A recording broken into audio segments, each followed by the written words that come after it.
എനിക്ക് ചില പ്രത്യേക സാഹചര്യങ്ങളിൽ മാത്രം ഓവർ കോൺഫിഡൻസ് ഭയങ്കര കൂടുതലാണ്. എന്ന് വെച്ച് കഴിഞ്ഞാൽ ഈ ഓവർ കോൺഫിഡൻസ് എനിക്ക് കൂടുതലാവുന്നത് ആവശ്യമില്ലാത്ത സമയങ്ങളിൽ മാത്രമായിരിക്കും. അങ്ങനെ ആവശ്യമില്ലാത്ത സമയത്ത് എനിക്ക് ഈ ഓവർ കോൺഫിഡൻസ് കൂടിയ സമയത്ത് ഞാൻ ഉണ്ടാക്കിയിട്ടുള്ളതായിരുന്നു ഈ ഓറിയോ ബിസ്ക്കറ്റിൻ്റെ കേക്ക്. ഞാൻ എത്ര വട്ടം ഉണ്ടാക്കിയിട്ടുണ്ടോ അത്രയും വട്ടം ഫ്ലോപ്പ് ആയിപ്പോയിട്ടുള്ളതാണ് ഈ ഓറിയോ ബിസ്ക്കറ്റിൻ്റെ കേക്ക്. ബാക്കിയുള്ള കേക്കൊക്കെ ഞാൻ ഉണ്ടാക്കുമ്പോൾ അത്യാവശ്യം ശരിയായിട്ട് വരുമെങ്കിലും ഈ ഒരു കേക്ക് ഞാൻ എത്രയും അങ്ങോട്ട് ഉണ്ടാക്കിയാലും ശരിയായി വരാറില്ല. അതെനിക്ക് നല്ലപോലെ തന്നെ അറിയാം. എന്നാൽ ഞാൻ വീണ്ടും വീണ്ടും ഉണ്ടാക്കും. എനിക്കൊരു ചുമ്മാ ഇരിക്കുമ്പോൾ നമുക്ക് എന്തെങ്കിലുമൊക്കെ ചെയ്യണമല്ലോ, അങ്ങനെ ചെയ്യുന്നത് കേട്ടോ.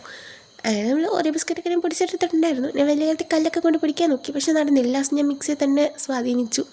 പിന്നെ നമ്മൾ മാറ്റി വെച്ചിട്ടുണ്ടായിരുന്ന ക്രീമിലോട്ട് പാലൊക്കെ ഒഴിച്ചൊന്ന് മെൽറ്റാക്കി എടുക്കുക. എന്നിട്ട് കേക്ക് ബേക്കായി വന്നപ്പോൾ കണ്ടിട്ടുണ്ടല്ലോ ഇതിൻ്റെ ഫൈനൽ ലുക്ക്. ഫ്ലോപ്പായി, ഈ വട്ടവും ഫ്ലോപ്പായി. എനിക്കറിയാമായിരുന്നില്ല ഇങ്ങനെ ഫ്ലോപ്പാവുന്നത്. പക്ഷേ ലാസ്റ്റ് നമ്മൾ കുറച്ച് ഡെക്കറേഷനൊക്കെ ചെയ്ത് അഡ്ജസ്റ്റ് ചെയ്തെടുത്തിട്ടുണ്ടായിരുന്നു. കേക്ക് ഇച്ചിരി ഫ്ലോപ്പായെങ്കിലും ടേസ്റ്റിൽ കോംപ്രമൈസ് ഒന്നുമില്ല, ഭയങ്കര ടേസ്റ്റി ആയിരുന്നു. എന്താണ് ഫൈനൽ ലുക്കിന് സ്പൂണിലേക്ക്